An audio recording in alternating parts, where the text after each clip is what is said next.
conservatives who are sympathetic. Libertarians regard property and contract rights as near absolutes. They aren't total absolutes because they do agree that you have to have a government to enforce basic rights, a narrow list of basic rights, which include rights to property and contract. But beyond that, they include a right to all the income one can gain from the use of one's mind and body, either through one's own labor or through the unregulated and untaxed voluntary exchanges with other individuals, contractual agreements. Let the system run unregulated and on its own accord. And as I say, by near absolutes meant property and contractual exchanges cannot be taxed or forbidden beyond what is necessary for the minimum enforcement of legal rights, which are a short list. Well, how did they come up with this view that property and contract rights should be so absolute? One of their standard arguments goes back to John Locke. It's not their only argument, but seems to show up in most libertarian works that I've read. They need to show that property and contract rights are natural rights, that rights you could understand in a state of nature, independent of government, which would give people, if they had them, the right to say no to any coercive taking of your property or limiting of your contract rights without your consent. And the argument that Locke gave starts out, I own myself. A lot of things could be said about that. It's kind of a funny expression, strikes people as funny. There's things to be said for and against it. If you literally own yourself, it does seem as though you would have a right, if you felt the need to sell yourself into slavery, which, that would make one a little nervous. Some libertarians think that's okay, others think, no. There's a philosophical argument about that one, but I don't want to bog down on it. Something to be said for it. And if I own myself, I should own, as a natural corollary, my talents and abilities. That's part of what I am. And therefore, the big move, I should own the income or property that I generate from any morally legitimate exercise of my talents and liberties. So it's not as if you can't take something from a person under this scheme, but you have to have their consent. So it puts a serious limit on what governments can do. I mean, if a Democratic majority of the government wants to tax your income or whatever, your wealth, to pay for some, what they consider badly needed public program, you're violating their rights unless they consent. So this would curb a lot of government activity, which is stimulated by majority rule, not by this more extreme standard.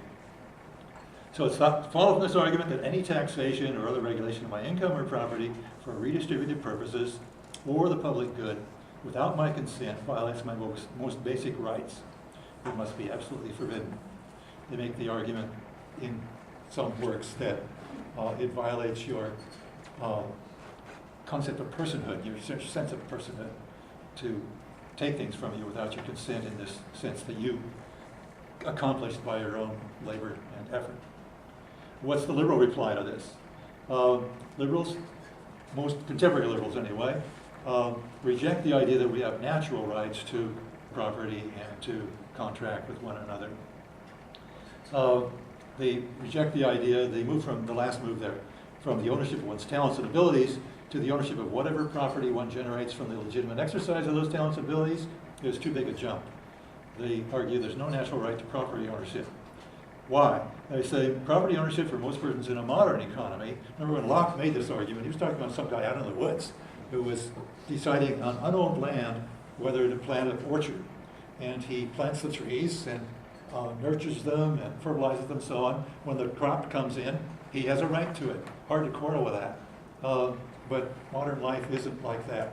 We're not out there in the wilderness trying to live a self-sustaining life where it would be outrageous for somebody to come along and take whatever they produced.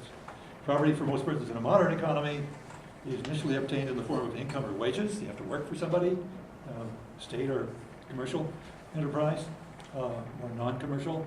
But what a person produces by his labor depends in countless ways on the labor of others, thanks to the legal system, without which there wouldn't be property, by the market system, with its extreme division of labor. When you make something, you're making use of countless efforts by others, and achievements and accomplishments. And the educational system, the modern economy wouldn't run if we're all a bunch of illiterates. So, what you produce with your work, whether it's cognitive, intellectual, or physical, you have to credit an awful lot of people for being able to do that. We depend on each other in countlessly many ways for what our accomplishments are. And that's just a short list of the factors that influence us.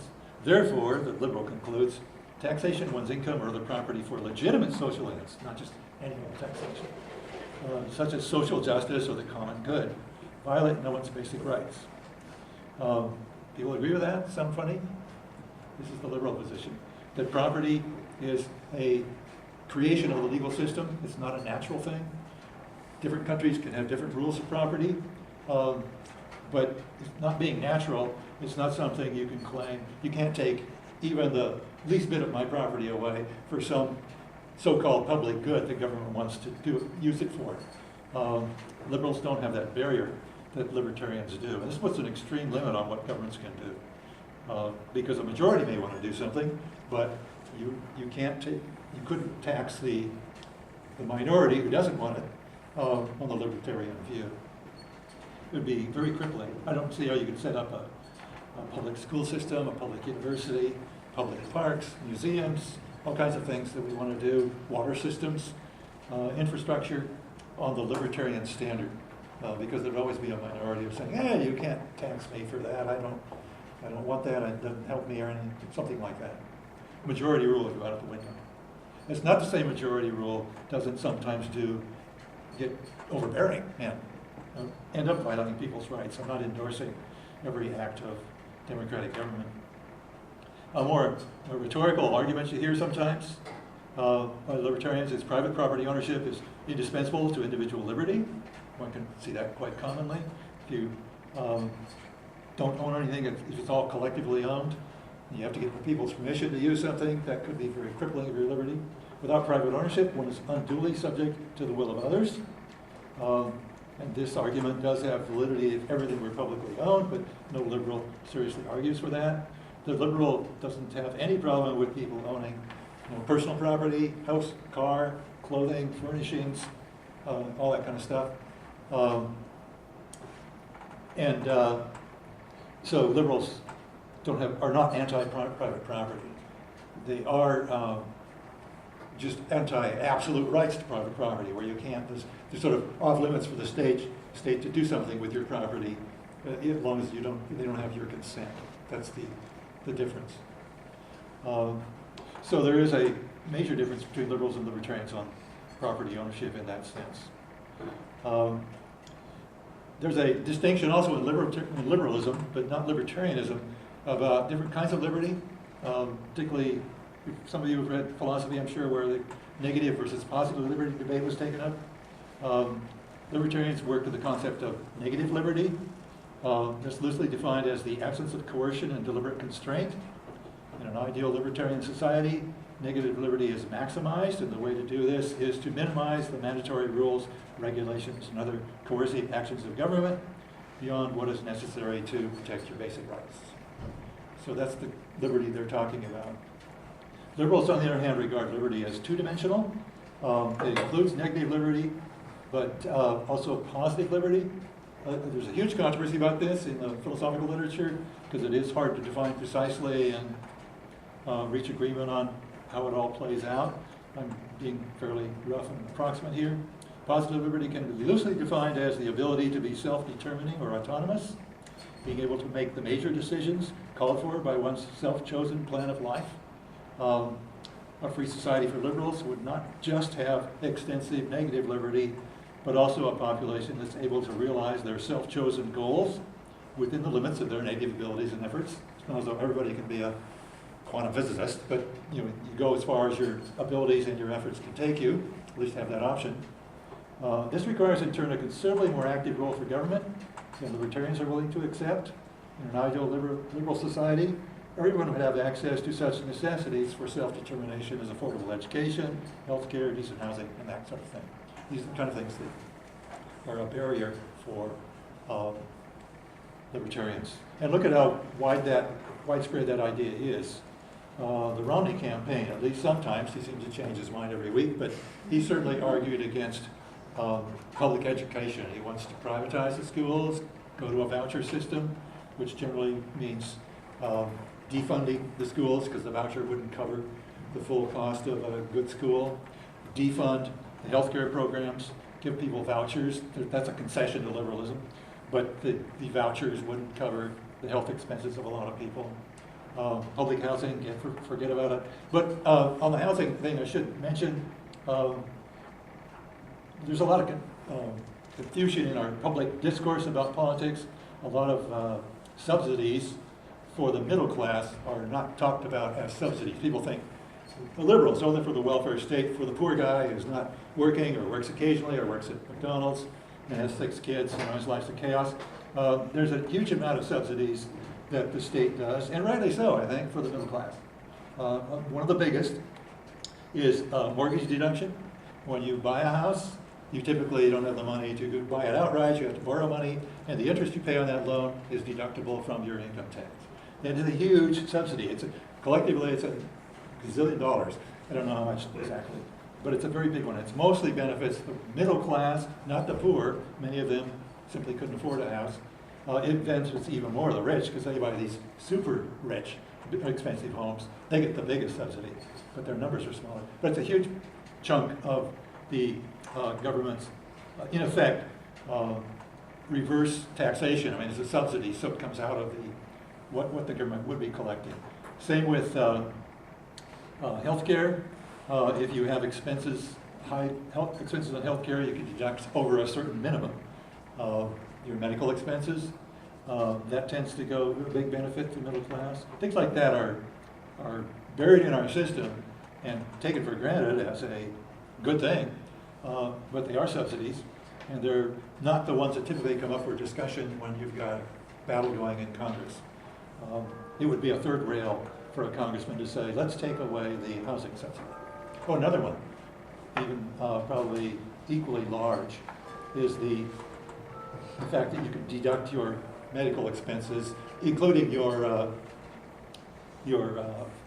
fees, your premiums for a medical insurance contract get deducted from your income. The way it works is typically if you have an employer paying for your medical insurance, that isn't part of your taxable income. So that's another subsidy. So there's all these subsidies around there that oftentimes get ignored and this sort of thing. But the liberal wants to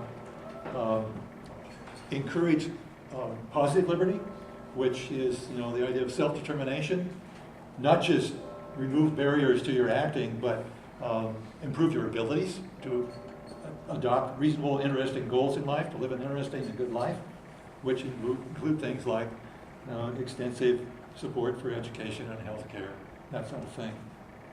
Major difference between libertarians and liberals. But like I say, a lot of conservatives, Romney among them, were saying here and there in his campaign, it's hard to know what, he would get rid of many of these positive liberty kind of things. Leave it up to your own devices to live your life. Granted, the last paragraph there, of course, the liberal commitment to personal autonomy requires some trade-off, because there's taxation to cover these kind of programs. Some loss of negative liberty will be a factor compared to a libertarian for higher taxes, for real autonomy and self-determination. For liberals, the all-important gains in self-determination outweigh the relatively modest reductions in negative liberty. Self-determination is the fundamental requirement of a just society, and therefore takes priority over the libertarians' claim that people should have the right to dispose of their entire income and wealth as they best see fit.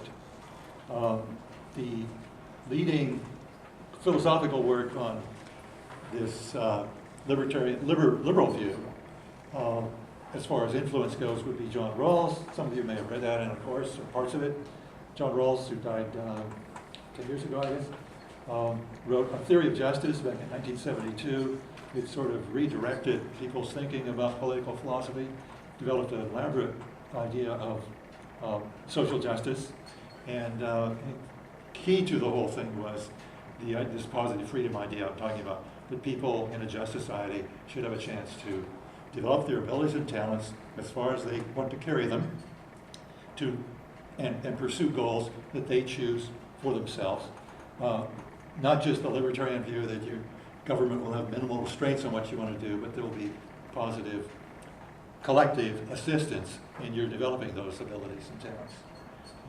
Libertarians, if a hardcore libertarian would go, education ought to be by private schools, and liberals don't have anything against private schools, but they wouldn't cover everybody, so they're also for public schools, which tend to be much less expensive, and a mix of private and public is perfectly fine. Last couple items here. I'm not hearing any objections. Feel free to raise them. Libertarians will no doubt object that they too value the liberty of self-determination, this positive freedom, but that it should not be imposed via redistributive taxation, which the liberals are endorsing. People, the more well-off, subsidize the less well-off to ensure equal education, healthcare, and so on. People are entitled to only as much self-determination as they can attain within the institutional framework of an unregulated free market. To respond to this, we need to say something about what markets do. Here's another liberal distinction that I don't see in the libertarian literature. Liberals draw a distinction, because libertarians are really fond of the free market, so are liberals. But liberals draw a distinction between the allocative function of markets and the distributive function. Liberals agree, economists show this, that market systems, when properly regulated, can do an effective job, a very effective job, of producing goods and services in an efficient manner. That's econ.